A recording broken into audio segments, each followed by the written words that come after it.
Nagsimula ang pelikula sa isang kagubatan. Naghahanda si Draza sa paparating na eroplano. Nang dumating ito, kinuha niya ang kanyang baril, naghanda. Pagbaba ng isang lalaki mula sa eroplano, binaril niya ito sa ulo.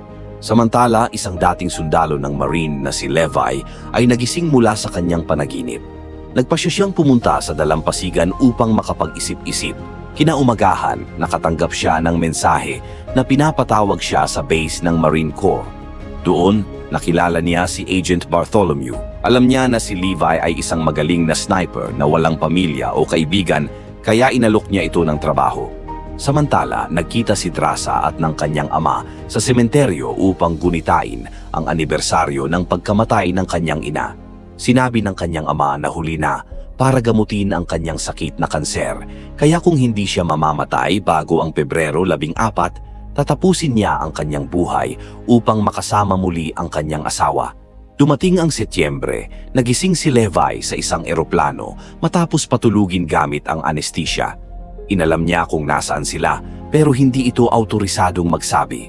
Kinuha ng sundalo ang lahat ng gamit niya at sinabing kailangan niyang tumalon at maglakad papunta sa kanyang destinasyon. Matapos tumalon at buksan ang parachute sa tamang oras, ligtas siyang nakarating at sinimulan ang kanyang mahaba at mapanganib na paglalakbay. Sa huli, narating niya ang isang napakalalim na bangin at doon niya nakilala si JD, isang sundalong naroon na sa loob ng isang taon pero hindi rin alam kung nasaan sila. Dinala siya ni JD sa Kanlurang Torre, isang self-sustaining base kung saan siya nagbabantay. Sa kabilang panig ng bangin ay ang Silangang Torre pero mahigpit na ipinagbabawal ang pakikipag-ugnayan sa bantay doon. Ipinaliwanag ni JD ang kanilang misyon. Araw-araw, kailangang libutin ni Levi ang kanlurang bahagi ng bangin upang lagyan ng bala ang mga otomatikong baril. Kailangan din niyang suriin ang mga patibong, minahan at cloakers, mga aparato na nagpapadala ng peking signal sa mga satellite upang maitago ang bangin. Isang beses lang kada buwan ang komunikasyon sa radyo at walang paraan upang humingi ng tulong sakaling may emergency. Kung may mangyari, may isang panic button na magpapagana sa Stray Dog Protocol. Ngunit hindi alam ni JD kung ano ang mangyayari kapag pinindot ito. Ipinaliwanag ni JD na ang lugar na ito ay kasinluma ng Cold War. Noon, ang mga pangkat militar mula sa iba't ibang bansa ay gumawa ng kasunduan upang panatilihing lihim ang lugar na ito. Kaya kahit mga pinuno at presidente ay walang alam tungkol dito. Ang misyon ni Levi ay pigilan ng anumang nasa gorge na makalabas. Mahirap paniwalaan gaya ni JD hanggang sa makita niya ang tinatawag na Hollow Men na madalas maririnig sa gorge. Sabi ni JD, noong dekada, 3 batalyong nakasakay sa kabayo ang ipinadala sa gorge pero wala nang bumalik. Kaya ngayon ang militar ay nakatuon na lang sa pagpigil dito. Pagkatapos umalis si JD sa tore at naglakad papunta sa pickup point. Isang helicopter ang sumundo sa kanya. Tinanong siya kung sino siya at nang sabihin ni JD ang password, pinaril siya nito sa ulo at inihulog sa bundok. Makalipas ang 1 buwan, nasanay na si Levi sa nakakapagod na routine niya. Nag-iikot siya sa paligid, nag-aayos ng security systems at nag-check-in sa radyo. At ang kabilang linya ay nagtatanong lang kung maayos ang lahat. Habang nasa hardin, narinig ni Levi ang tunog sa kabilang tore. Tiningnan niya ito at nakita si Draza na pumuputol ng kahoy. Isang gabi sa gitna ng bagyo, nagising uli si Levi sa kanyang panaginip at nabasag ang isang baso. Inakala niyang inaatake siya kaya agad niyang dinampot ang baril. Napagtanto niyang nasugatan siya sa paa. Habang nililinis ang sugat, napansin niyang gising pa rin si Draza. Makalipas ang buwan, mag-isang nagdiwang si Draza sa kaarawan niya. Dahil sa inip, nagpaputok siya ng baril para makuha ang atensyon ni Levi at nagsulat sa karatula at nagtatanong ng pangalan niya. Sumagot si Levi na bawal silang mag-usap kaya sinabi ni Draza ang pangalan niya at gagawin niya ang gusto niya sa kaarawan niya. Napilitan si Levi at sinabi ang pangalan niya at tinaas ang baso para kay Draza. Sunod ay sumayaw si Draza habang nagpatugtog ng malakas at inalok si Levi na sumayaw. Sinabi niyang hindi siya marunong sumayaw pero magaling siyang sniper. Kaya binaril ni Draza ang bote niya. Agad kumuha ng baril si Levi at binaril ang bote ni Draza. Sunod ay naglagay si Draza ng isang bote sa ulo para patamaan ito kay Levi. Natigil si Draza nang may mapansing gumagalaw sa gorge. Nang tumingin si Levi, nakita niya na umaakyat ang nilalang na mukhang taong gawa sa kahoy. Agad niyang binaril ang mga ito na bumagsak sa bomba at sumabog. May ilan pang umaakyat kaya nagpatuloy siyang magpaputok habang tinutulungan siya ni Drasa gamit ang kanyang machine gun. Nang akala nilang tapos na, isang nilalang ang nakarating kay Drasa at tinadyakan niya ito pababa. Biglang nagsimulang umakyat ang iba pang halimaw, kaya muli silang nagtulungan. Isang nilalang ang bumagsak at sumabog sa bomba at isang piraso ng metal ang tumama sa balikat ni Drasa. Nang magsimulang umakyat ang mga halimaw sa magkabilang panig, ginamit nila ang machine guns hanggang sa maubos ang mga ito. Kinabukasan, bumaba si Levi para ayusin ang pinsala at palitan ang mga bomba nang biglang may drone na lumipad mula sa gorge. Pagsapit ng Disyembre, gumawa si Levi ng Christmas tree para sa araw ng Pasko at gumawa ng karatula para kay Drasa. Simula noon, madalas na silang magkasamang gumagawa ng mga aktibidad.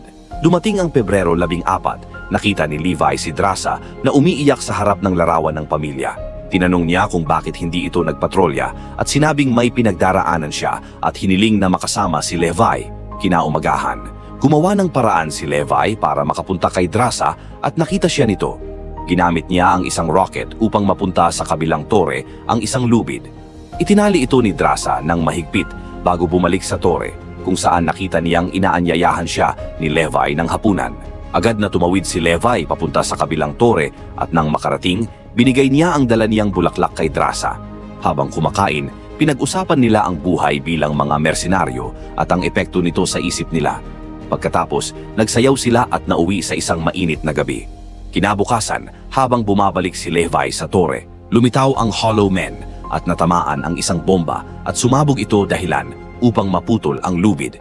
Napilitang magparachute si Levi habang bumabagsak. Agad namang tumakbo si Drasa sa armory para kumuha ng mga sandata at sariling parachute.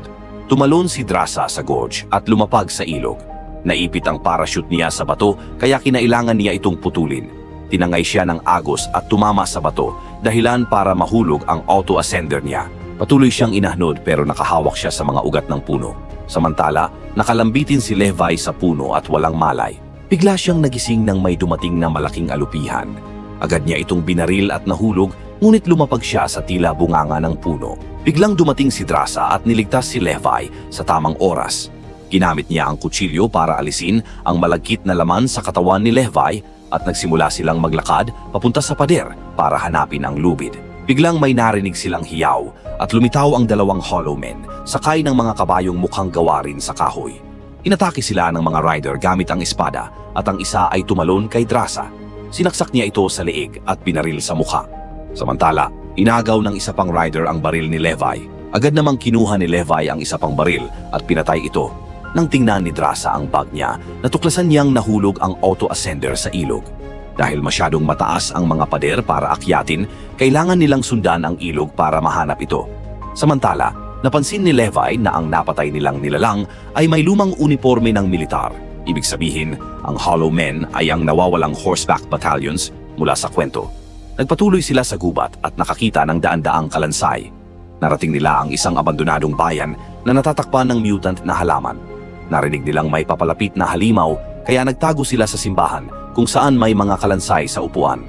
Naamoy ni Levi ang cyanide, palatandaang nagpakamatay ang mga tao rito dahil hindi na nila kayang mabuhay sa lugar na ito. Biglang may ingay silang narinig at nakita ni Drasa ang isang malaking gagamba na tumalon sa kanya. Isa pang gagamba ang lumapit sa kanya kaya sinaksak niya ito. Samantala, inatake rin si Levi kaya binaril niya ang mga ito. Ilang sandali pa, dumami ang mga gagamba kaya sinubukan nilang umalis. Habang papalapit sila sa pinto, biglang pumasok ang ilang Hollow Men. Ngayon, kailangang hatiin nila ang atensyon sa pagitan ng mga gagamba at Hollow Men. Nilabanan nila ang mga ito hanggang sa gumawa ng butas si Drasa gamit ang pasabog para makatakas sila. Tumakbo sina Levi at Drasa sa pader at nakahanap ng lumang pinto. Pumasok sila at nadiskubre ang isang pasilidad na naagaw na rin ng mga halaman. Nagpatuloy sila sa loob at natuklas ang dati itong military lab.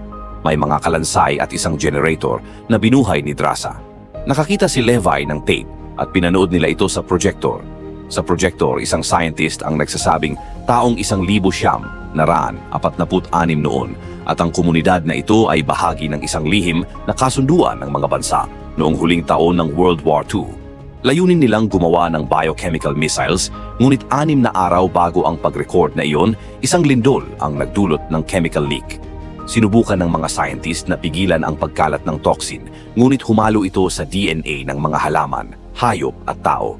Ang ilang oras na exposure ay walang epekto, pero habang tumatagal, unti-unti nitong binabago ang DNA. Pinatunayan ito ng babaeng nasa screen na may tumutubong sanga sa tiyan niya. Dahil nasa gorge ang base, hindi kumalat ang toxin sa mundo. Sa isa pang silid, natagpuan nila ang isang computer mula late 2000s. Ibig sabihin, kahit matapos ang insidente, may mga dumadating pa rin para ipagpatuloy ang eksperimento. Binuksan ni Levi ang computer at nadiskubring pagmamay-ari ito ng Dark Lake, isang pribadong paramilitary corporation. Napagtanto nila na ang drone na nakita nila kamakailan ay nangongolekta ng sample para sa eksperimento ng Dark Lake na gumagawa ng mga super soldiers at nagha-hire ito ng mga guwardiya sa tore upang panatilihing sikreto ang lugar. Sa computer, nalaman ni Levi na may nuclear bomb na pwedeng sumira sa lugar kung sakaling kumalat ang virus. Bago sila lumabas, naghagis sila ng smoke grenade pero hinila ng Hollow Man si Drasa at kinaladkad siya. Sinubukan niyang makawala pero bumangga siya sa puno at nawalan ng malay. Sinundan ni Levi ang bakas at natunton ang pasilidad na may bomba. Isinabit ng Hollow Man si Drasa at sinaksak ng sanga. Sinipa niya ito upang makawala. Tinulak niya ito at dumampot ng bakal. Ngunit wala siyang kalaban-laban sa halimaw. Buti na lang dumating si Levi at pinaril ito hanggang sa mamatay. Nakita ni Levi ang pangalan sa uniforme ng halimaw at napagtanto na ito ang unang gwardiya sa tore. Dala ang espada ng halimaw, naglakad sila hanggang narating nila ang lugar kung saan nagsimula ang pagkalat ng toxin, kung saan maraming nilalang ang nakulong sa malagkit na likido. Habang tumatawid, naapakan ni Drasa ang isang ugat at gumalaw ang nilalang papunta sa kanya. Pinutol ni Levi ang mga ugat para iligtas siya at nagising ang lahat ng mga nilalang at umatake ang mga ito. Nahila ang paa ni Levi pero nagpaputok si Drasa ng granada dahilan para masunog ang mga ito. Agad silang tumakbo para makaalis sa lugar. Kalaunan, nakahanap sila ng lumang jeep. Inayos nila ito at nagmaneho pabalik sa naputol na lubid. Itinali ni Levi ang lubid sa jeep habang binabaril ni Drasa ang mga Hollow Men na dumadating. Nang maubusan ng bala, nagpalit sila. Sinimulan nilang umakyat. Pero maya-maya pa, gumapang ang mga halimaw at sinundan sila. Agad itong pinigilan ni Levi gamit ang spada at nakahanap ng palakol si Drasa at pinagtulungan nila itong ilaglag. Isang halimaw ang tumama kay Levi na muntikan niyang ikalaglag. Pinutasan niya ang tangke ng gasolina bago umakyat. Sinindihan nila ang mga halimaw dahilan upang sumabog ang jeep at naipit ang paa ni Levi sa bato, kaya tinulungan siya ni Drasa. Nang malapit na sila sa tore, pinutol nila ang lubid at pinabagsak ang jeep. Pagkatapos bumalik sila sa tore at ginamot ang kanilang sugat, nagpasya sila ng 5 araw bilang quarantine kung sakaling sila ay nahawaan. Plano rin nilang tumakas at sirain ang lugar. Kalaunan, hinalikan ni Levi si Drasa at sinabing mahal niya ito bago gumamit ng grappling gun pabalik sa tore niya. Kinabukasan, si Bartholomew ang sumagot sa radio check-in dahil nalaman niyang may gumamit ng computer sa gorge. Dahil itinanggi ni Levi na bumaba siya, inutusan siyang patayin ang bantay na nasa kabilang tore. Nagkunwari siyang pumayag, pero alam na ni Bartholomew ang totoo dahil mayroong camera ang computer sa gorge. Agad siyang nagpadala ng team upang patayin silang dalawa. Kinaumagahan habang naghahanda sila ng mga bomba para sa kanilang plano, sinulatan ni Drasa ng I love you si Levi. Biglang dumating ang isang helicopter kaya tumakbo sila sa gubat.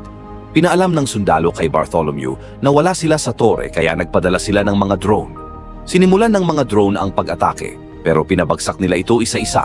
Pagdating sa mataas na lugar, pumwesto sila bilang snipers at pinuntirya ang cloakers. Dahil sa mga bombang itinanim nila, nagkaroon ng chain reaction na sumira sa lahat ng cloakers. Dahil dito, nag-activate ang Stray Dog Protocol. Agad sumakay si Bartholomew at ang kanyang team sa helicopter para tumakas habang tumatakbo sina Levi at Drasa. Sumabog ang nuclear bomb at natamaan ang helicopter ni Bartholomew dahilan upang bumagsak ito. Sa lakas ng pagsabog, nahulog si Levi sa bangin at bumagsak sa ilog. Nakaligtas si Drasa at nagtago sa isang kuweba at naghintay ng 5 araw kay Levi. Tapos ang isang buwang walang balita, nagpasya siyang umalis mag-isa. Ilang panahon ang lumipas, nasa France na si Drasa bilang waitress. Isang araw, nagulat siyang makita si Levi sa isang mesa. Ipinaliwanag nitong matagal siyang gumaling sa kanyang mga sugat. Nagyakapan sila at naghalikan. Salamat sa panunood. mag-subscribe at pindutin ang bell button para updated ka palagi sa mga susunod kong video.